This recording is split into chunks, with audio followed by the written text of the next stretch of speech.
Welcome to Salem Witch Trials Daily, the podcast that takes you day by day through the events of 1692. I'm Josh Hutchinson. This is Sarah Jack. Today, it's Monday, March 28th, 1692, a day that offers us a really chilling behind-the-scenes look at how these accusations are actually forming. Up to this point, the community has been gripped by fear, but on March 28th, family members of the accused are pushing back and asking hard questions. Our primary focus today is on two very revealing confrontations. So let's start with the family of Rebecca Nurse. Rebecca is a highly respected member of the community, and her accusation has shocked many. On this day, March 28th, her son-in-law, John Tarbell, decides to do some investigating of his own. He heads straight to the household of Thomas Putnam. John Tarbell wants a specific answer to a crucial question. Who exactly was the first to name Rebecca Nurse? When he arrives, he speaks with the afflicted girls residing there. Young Ann Putnam tells John that when she was the only one in the house suffering from torments, she had seen the shape of a pale-faced woman sitting in her grandmother's seat. However, Ann Jr. claimed she did not actually know what the woman's name was at the time. Tarbell presses, insisting on knowing who actually attached the name Goody Nurse to the apparition. And this is where the story gets incredibly messy. Mercy Lewis, a servant in the Putnam household who's also afflicted by this point, points a finger at the matriarch, the afflicted Ann Putnam Sr. Mercy claims that it was Mrs. Putnam who named Rebecca Nurse. But Ann Putnam Sr. immediately denies this. She fires back, claiming she'd actually heard the name from Mercy Lewis, so she blamed the child.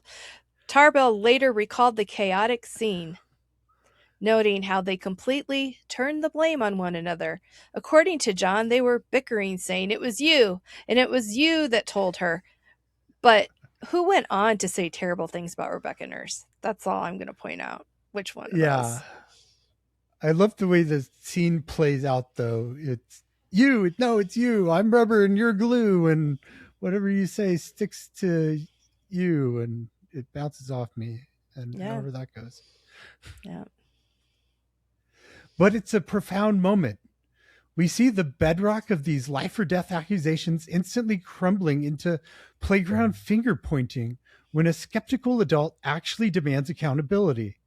But Tarbell isn't the only one out asking questions today. Two men from nearby Beverly, William Rayment and Daniel Elliot, Daniel Elliot is the stepson-in-law of Sarah Cloyce. These two men are making their own inquiries in Salem Village. They visit Ingersoll's Tavern, a social hub of activity in Salem Village. When they arrive, the afflicted girls are not having their violent fits. In fact, they seem giddy with relief. While there, Rayment brings up a rumor that the court is going to examine Elizabeth Procter the very next day. Goody Ingersoll, the tavern keeper, says she doesn't believe the rumor is true, but the mere mention of Elizabeth Procter's name sets the girls off again. I want to point out that Goody Ingersoll also found no witch marks when she inspected the first accused witches. Yes.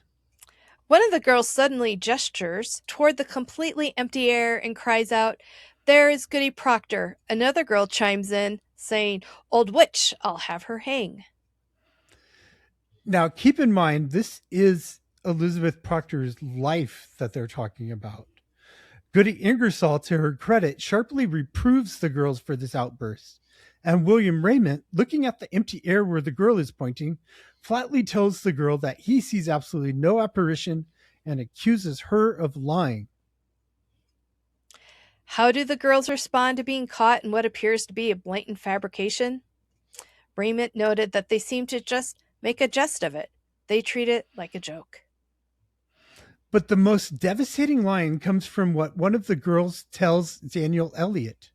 When pressed, the girl admits she did it for sport. They must have some sport. How does that make you feel hearing an afflicted girl call it sport? It is incredibly difficult to hear those words, knowing the tragic outcome of these trials. People were facing the gallows, families were being torn apart, And here it's reported that accusers were admitting that they were making up spectral sightings simply for entertainment, but is anyone named as doing it? No, the afflicted people are not named in any of these testimonies. It really reframes the narrative what happens here. It shows us that there was intense skepticism right from the start because men like John Tarbell, William Rayment, Daniel Elliot, they weren't just blindly accepting the girls' spectral evidence. They were cross-examining them, catching them in contradictions, and exposing their fabrications. Smash that like button and that subscribe.